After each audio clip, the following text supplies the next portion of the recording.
Voy a presentar el trabajo de sociedad civil y una coordinación institucional. Este trabajo lo ha realizado sobre todo Rubén Méndez Reátegui, que es doctor en Economía y trabaja en la Universidad de Macquarie, y yo he estado ayudando a todo este paper, a esta presentación. Bueno, en principio lo que vamos a hablar es sobre una taxonomía alternativa al concepto de sociedad civil. Es un enfoque al derecho, economía y economía institucional. Vamos a intentar clarificar, presentar una taxonomía, vamos a establecer 3 categorías: sociedades estructuradas, en transición y no estructuradas.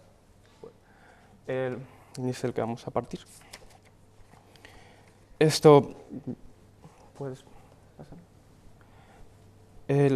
Vamos a partir de Parsons, en el que tenemos la sociedad como una estructura inteligente, un todo coherente, agentes sociales que interactúan y buscan la optimización de la satisfacción. En Parsons quizás es que tenemos más el concepto de agregado.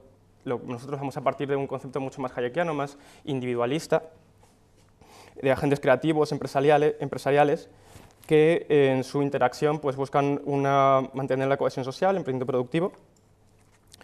Y en ese sentido, pues vamos a tener como asunción fundamental que son los individuos los que afectan en forma permanente la evolución no dirigida, pero ordenada de la estructura social y la sociedad en su conjunto.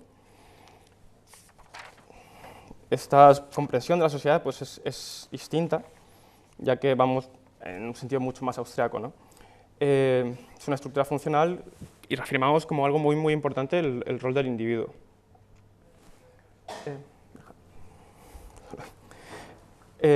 La idea de estructura social y sociedades, no vamos a negar que la existencia de estadios específicos en los que hay momentos en los que se refleja la compleja evolución de la propia sociedad.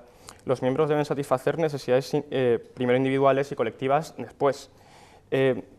Esto escribirá un escenario organizado y sostenible de una categoría que llamaremos una sociedad estructurada. En nuestro interés, el enfoque es un enfoque descriptivo como una estructural funcionalista, en el que tendremos imperativos funcionales que definiremos como complejo de actividades dirigidos hacia la satisfacción de una o más funciones de los subsistemas de la sociedad. Estos subsistemas tendremos presentes cuatro subsistemas, y los que son imperativos funcionales son los que ponemos como adaptación, que es la capacidad de satisfacer demandas situacionales externas, capacidad de adaptarse al entorno, establecer mecanismos para la adaptación, capacidad de alcanzar metas, en las que definiremos y alcanzaremos objetivos finales, integración, según el sistema pues, se regularán las interacciones entre partes constituyentes, y las latencias o patrones de mantenimiento, en el que mantendremos y renovaremos la motivación de las personas. Esa es la finalidad. Esos son los imperativos funcionales. Luego los subsistemas serían los sistemas de confianza, los aspectos económicos políticos, las reglas sociales comunitarias. Los aspectos económicos, pues lo que más o menos conocemos como adaptación de la sociedad al entorno a través de producción, de trabajo, de distribución, aspectos políticos, porque el subsistema tiene que tener una consecución a través de estos objetivos, a través de búsqueda de objetivos colectivos y traslados de personas para este fin político. Sistemas de confianza, todas las sociedades tienen que tener un grado de confianza.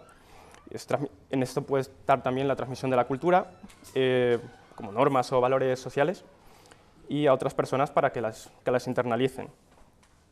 Podría ser, por ejemplo, un sistema de confianza mayor, las familias.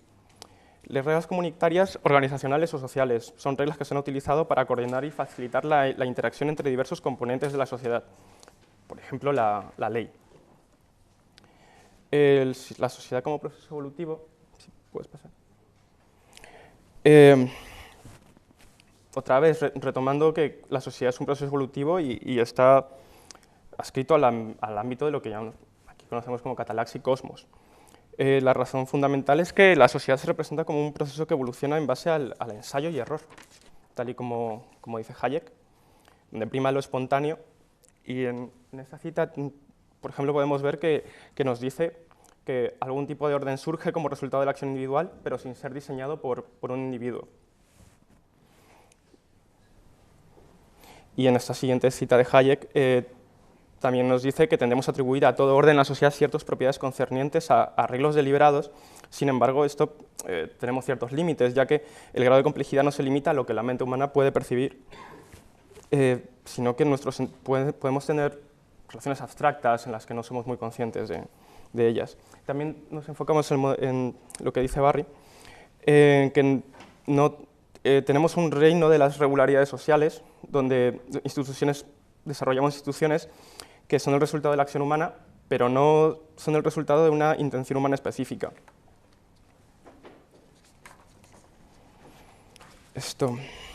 Pasamos ya a las instituciones y sociedad. Como construcción instrumental, este trabajo quiere introducir una siguiente pregunta. ¿Cómo una taxonomía alternativa y un modelo conceptual de sociedades complementa el estudio de la coordinación institucional y, en consecuencia, a la economía de las reglas de gobernanza? Eso es importante porque esta taxonomía nos puede ayudar, en cierto sentido, a trabajar con futuros estudios empíricos que amplíen las miras del concepto de coordinación institucional.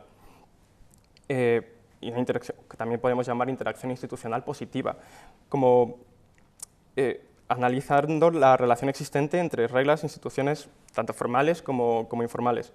Es una perspectiva de análisis institucional.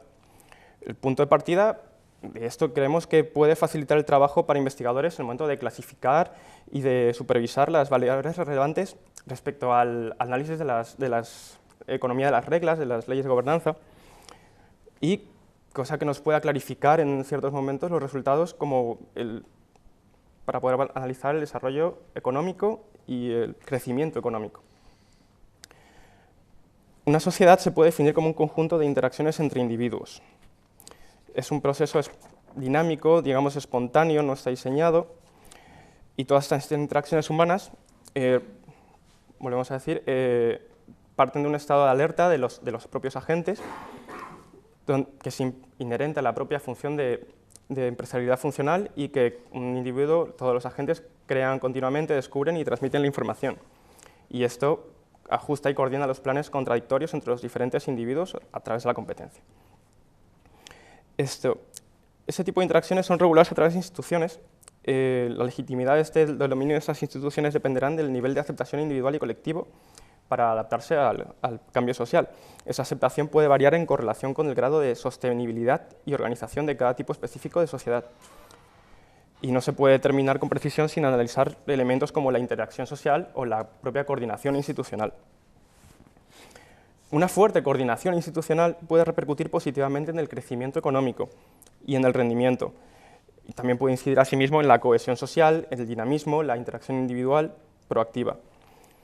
Las sociedades como interacción armoniosa entre las instituciones formales e informales pueden ser clasificadas como sociedades estructuradas. Y en ese sentido, el trabajo de Rubén pues, nos puede decir que las personas, trabajo anterior, una sociedad estructurada es aquella donde las personas pueden adaptarse rápidamente al contexto social, donde se muestran interdependencia entre reglas formales e informales, y esa interdependencia y rechazo, después un cierto nivel de confrontación institucional, pues es parte de lo que es la interacción humana. Cuando una sociedad no tiene una interdependencia positiva en el establecimiento de reglas formales e informales, puede haber un estancamiento social y un debilitamiento institucional.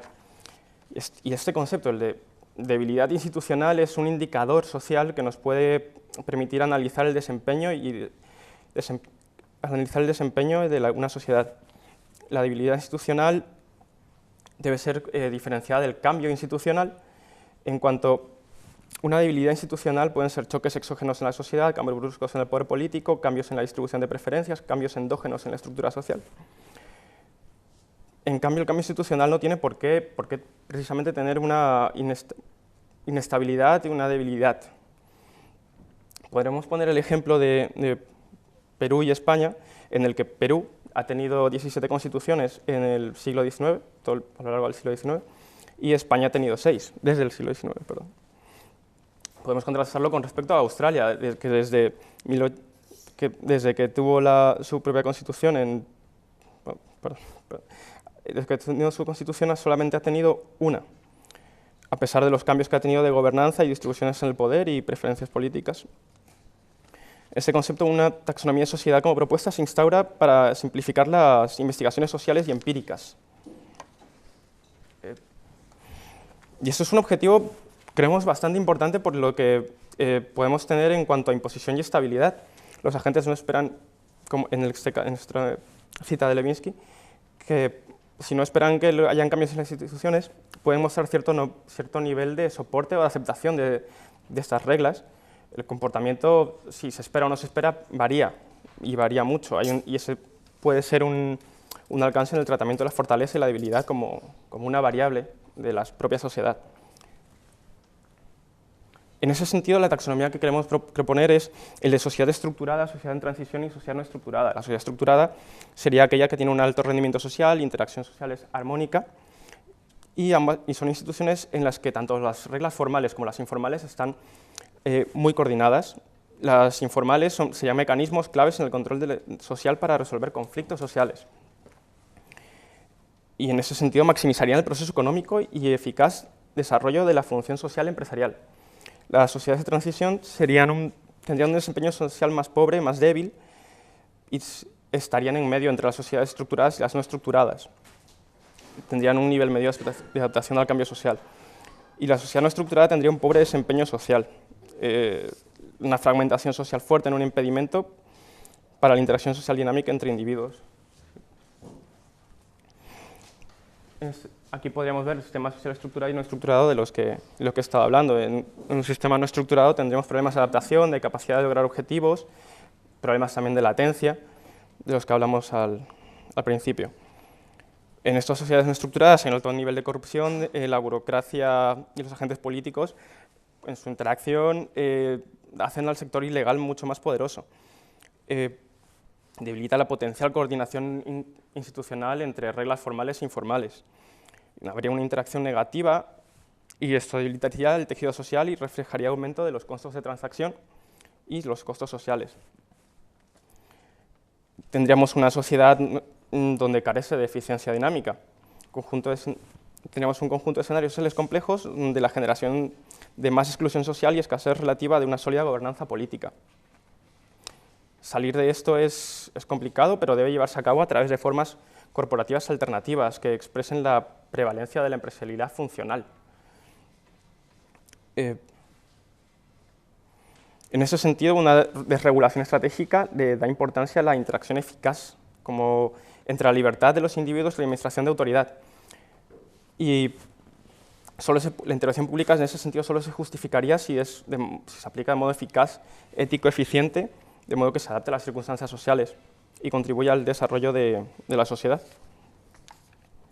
En este sentido, después de haber introducido estas ideas, podemos decir que tenemos, por ejemplo, tres ejemplos de lo que hemos estado hablando. En este caso, Australia, podríamos decir que es una sociedad estructurada y tendría un fuerte marco institucional. Ya debido a los indicadores de más o menos de libertad y tal, pues podríamos verlo. España lo clasificaríamos como una sociedad en transición o transicional y debido a su ya visto progresivo debilitamiento institucional. Y Perú lo clasificaríamos como una sociedad no estructurada. Tenemos varios índices en cada uno que así lo administrarían. Tanto en aspectos culturales, los tres países tienen influencia occidental, lo que hace medianamente posible su comparación. Y un entorno social de interacción individual puede ser asumido. Hay microclimas culturales y ideológicos que también nos puede ayudar para poder hacer esta comparación. Y hay otras propuestas en cuanto a institucionalismo, pero que dejan de lado, teniendo en cuenta el aspecto económico, pero dejan de lado muchas veces aspectos sociológicos históricos que creemos que también deben ser tenidos en cuenta. La coherencia entre las corrientes teóricas, la clasificación general y actual de los índices, pues una clasificación sociológica, como acabo de decir. Otros aspectos endógenos y exógenos relevantes, pues la ubicación geográfica de los países, su importancia económica, y creemos que esto en ese sentido hace que esta taxonomía sea bastante útil para poder comparar los aspectos económicos, políticos, el grado de poder, el sistema de confianza y la comunidad organizacional que son aspectos bastante relevantes y que a veces son dejados de lado.